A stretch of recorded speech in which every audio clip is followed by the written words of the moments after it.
আসসালামু আলাইকুম। অনেকেই মুখস্থ আরবি খুতবা দিতে চান শুক্রবারে জুমার নামাজের আগে। তো তাদের জন্য এই ভিডিওটা। আপনারা যদি রমজানের বিষয়ে আলোচনা করেন, তাহলে তো রমজানের বিষয়ে কোরআনের আয়াতগুলা অবশ্যই আলোচনা করবেন, কোরআনের আয়াতগুলা পাঠ করবেন। তো ওই আয়াতগুলা দিয়েই কিন্তু আরবি খুতবা হয়ে যাবে। তো কিভাবে দিবেন? ইনশাল্লাহ আমাকে ফলো করেন, আমি বলছি।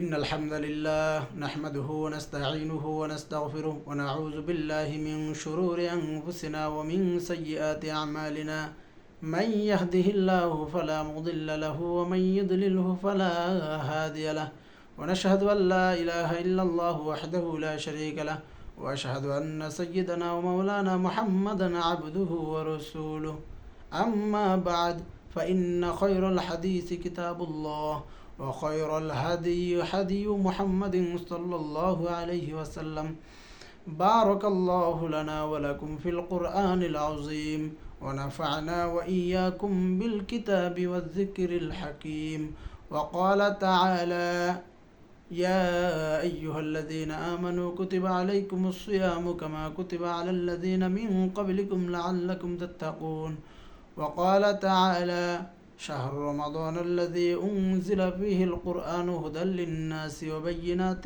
من الهدى والفرقان وقال تعالى يا أيها الذين آمنوا اتقوا الله حق تقاته ولا تموتن إلا وأنتم مسلمون وقال تعالى الله في كلامه المجيد وفي فرقانه الحميد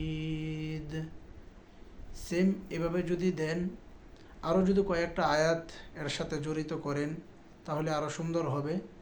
তো আপনারা যদি এইভাবে দিতে চান তাহলে দিতে পারেন।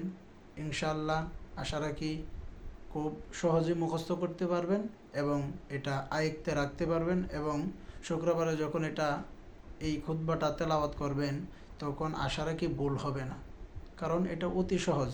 এই জন্য আপনারা যারা শুক্রবারে জুমার নামাজ পড়েন এটা পড়তে পারেন।